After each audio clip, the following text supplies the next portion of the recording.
என் மீது வீட்பனை சுமத்து விட்டீரே ஐயா, வீட்பனை சுமத்து விட்டீரே. நானா தவறு செய்தவன்? நானா உன் மகளை கற்பையால் நிறுத்தவன்? நானா உன் மகளை கலப்பிடித்து விட்டவன்? நான் தவறு செய்யவில்லை ஐயா, நான் தவறு செய்யவில்லை ஐயா. ஐயா, வேதனைக்கு தானா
உங்க அண்ணனுக்கு எத்தும்படி நான் பொண்ணை கூட்டி வைப்பேன். ஏன் நீ பக்கு எத்தனாய பிடி எத்தனாய கிடையாதுமா கிடையாதா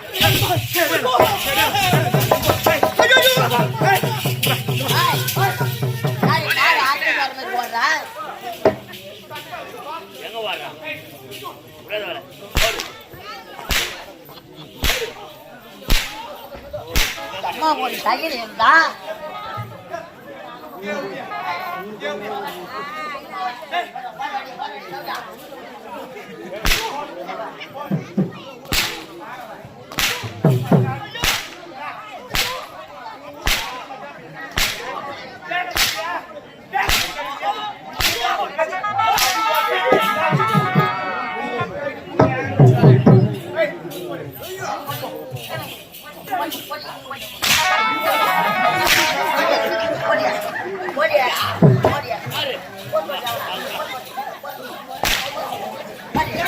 ஐய் ஓடு ஏறு ஏறு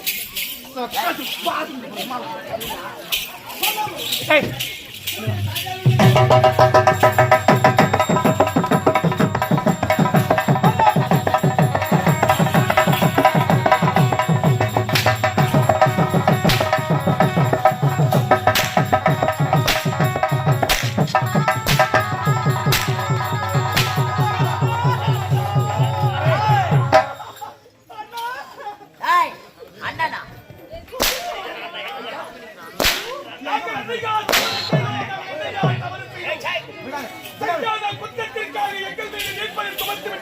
ஏய் அண்ணனா காத்திருந்தீங்க மன்னர் குடும்பத்தை கருவறைக்கு இருக்காங்க.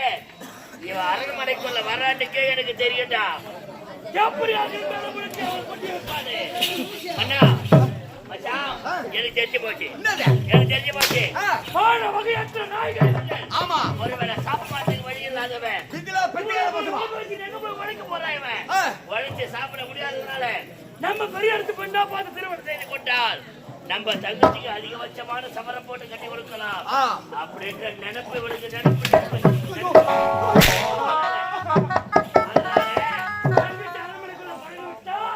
இளவரசி அண்ணனுக்கு கூட்டி வச்சா. பேசுவதற்கு உங்களுக்கு நாம கூட்டம் இல்லையா?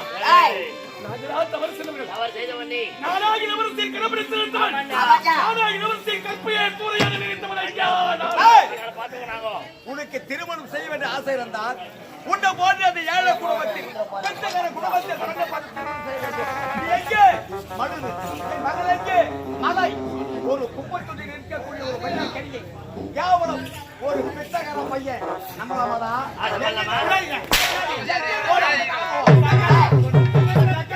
அவரே செய்யவில்லை என்று எத்தனையோ முறை எடுத்துக் கூறுகின்றோம். ஆனால் இந்த வார்த்தை செய்யாமல் தவறு செய்தவன் ஏதாவது உழைத்துக் கொண்டிருக்கிறேன் ஐயா. நாங்கள் ஏழைதான் ஐயா. ஏழ்மை குடும்பத்திலே பிறந்தது தவறுதான் ஐயா. நாங்கள் ஏழையாக இருந்தாலும் பார்ப்பவர்கள் அனைவரும் எங்களை பார்த்து ஏழுமாக பேசுவது ஆட்சி ஏழ்மை குடும்பத்திலே பிறந்தார். என் மீதும் என் தங்கையின் மீதும் இப்படி வீழ்படி சுமத்தி இருக்கிறேன். படைத்தவன் தொந்தார் சபைக்கே படைத்தவன் தொந்தார் சபையை எங்கள் மீது இப்படி வீழ்படி சுமத்தி வைக்கிறேன். கண்ணால் பார்த்த சாட்சியா மச்சா இருக்கிறாரு. நான் இருக்கிறேன். என் நாட்டு இளவரசி கையை பிடிச்சி இழுத்ததை நாங்க பார்த்தோம்.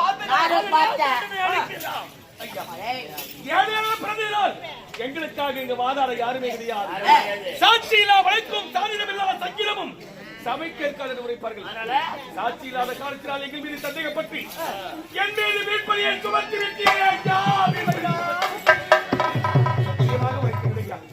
நானும் என் தங்கை எந்த தவறையை செய்வதை ஐயா. உன் மகளை காப்பாற்றுவதற்காகத்தான் ஓடி வந்தேன் தவறு. உன் மகளை மீது நான் ஏறத்தூர பார்த்தது கிடையாது ஐயா. நான் தான் தவறு செய்தேன் நீங்கள் உழைத்துக் கொண்டிருக்கிறேன். அப்படி நீங்கள் உழைப்பது உண்மையானால் உன் மகளை அழைத்து கேட்டு பாருங்கள் ஐயா. உண்மையானவர்கள் ஏண்டா விழுந்தனா நான் கரணம் இவன் குற்றவாளி இல்லையா? நான் குற்றவாளி இருந்தால் என்னுடைய மகளை அழைத்து கேட்கணுமா? எதுக்கு சந்தேகம்? இளவரசி கூப்பிட்டு தெரிஞ்சு போகுது. கூப்பிடு மகளை கூப்பிடு. கூட்டா மாட்டிக்கூடா போட்ட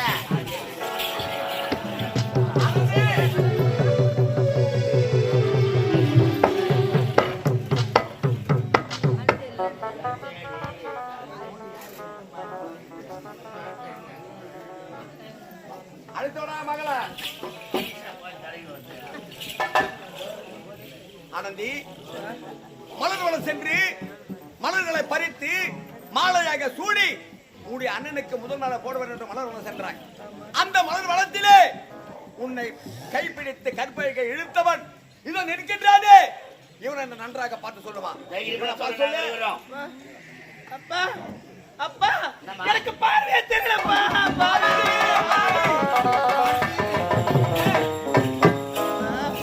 பார்வை தெரியவில்லையா? அண்ணனுக்கு வெற்றி மாலை சூட வேண்டும் என்று நந்தவனம் சென்றேனே, அந்த குளத்திலே இறங்கி நீராடும் பொழுது யாரோ அதிகாய முனிவரா அந்த குளக்கரையில் தவம் செய்து கொண்டிருந்தார். அந்த குளத்திலே இருக்கக்கூடிய நீரானது ஆண்டவனுக்கு போய் சேர வேண்டிய நீரா, அதை அசுத்தம் செய்யக்கூடாது. அந்த குளத்திலே யார் இறங்கினாலும் அவர்கள் இரு பார்வை போக வேண்டும் என்று எனக்கு சாபத்தை கொடுத்துட்டாருப்பா. சாபத்தை இது பார்வை தெரியவில்லையா? இப்படி சாபத்தை கொடுத்த அந்த முடிவர் இதற்கு விமோசனம் என்ன சொல்லவில்லையா? அழுது, சுவாமி நான் தெரியாம செய்து விட்டேன் சுவாமி. எனக்கு மாபெரும் சாபத்தை கொடுத்து விட்டாயே. நான் பார்வை இழந்து வாழ்வதை விட சாவதை மேல் சுவாமி என்று கேட்டு அதற்கு என்ன கூறினார் தெரியுமா? நீ யார், எந்த நாட்டை சேர்ந்தவள் என்று கேட்டார். நான் விஜயபுரி நாடு விஜயவர்மணி மகள், என் பெயர் ஆனந்தி என்று கூறினேன். இப்பாவி அந்த மாமன்னன் மகளானி. அவன் யார்? நல்லவன் அழைத்து எங்களுக்கெல்லாம் எப்படிப்பட்ட நன்மைகள் செய்தவன். அவனுக்கு மகளாக பிறந்து அவன் பெயரையே கெடுத்து விட்டாய் அடி பாவி. நான் அவசரப்பட்டு விட்டேன். அதனால் உனக்காக இல்லாவிட்டாலும் தந்தைக்காக உனக்கு சாவை உச்சம் தருகிறேன் என்று கூறினார். என்ன கூறினார் தெரியுமா? 12 ஆண்டுக்கு ஒரு முறை பாரிஜாத மலர் பூக்கும். பூத்த அந்த மலரானது அந்த திருமால் மடியிலே வந்து விழும்.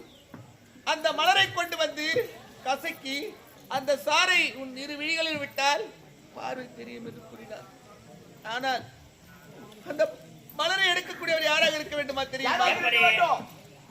தாய்க்கு தலைமகனாக இருக்க வேண்டும், சத்திய காத்த உத்தமனாக இருக்க வேண்டும், தன் தாரத்தை தவிர மற்றவர்களை தாயாகவும் தமக்கையாக நிறுத்தவனாக இருக்க வேண்டும், உண்மையை பேசியவராக இருக்க வேண்டும்.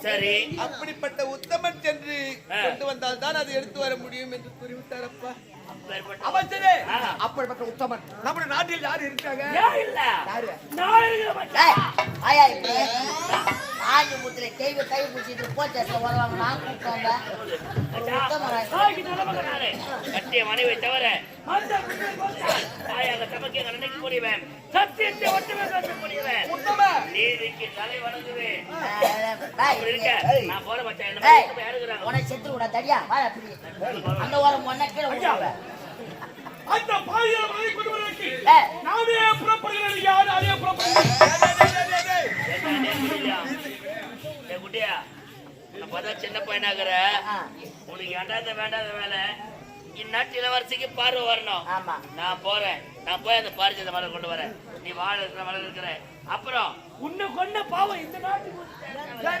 அதனால நீ போத நான் பயிரோடு போய்க்கோ. செய்யாத குற்றத்திற்காக என் மீது வீண்பதி சுமத்தி விட்டீர். நான் தவறையே செய்யவில்லை என்று எத்தனையோ முறை எடுத்து கூறினேன். சரி, என்னுடைய வார்த்தையை நீங்கள் கேட்க போவது யார்? நானே தாய்க்கு தலைமகன், நானே சத்தியத்தை காத்து விட்டவன். ஒரு பெண்களை பார்த்தால் தாயாகவும் தங்கையாகவும் தமைக்காகவும் நினைக்கக்கூடியவன். அப்படி நினைப்பது உண்மையானால் இப்பொழுது என் மகளை காரை செய்வதற்காக நானே சென்று அந்த பாதிகளை நானே கொண்டு வருகிறேன். ஐயா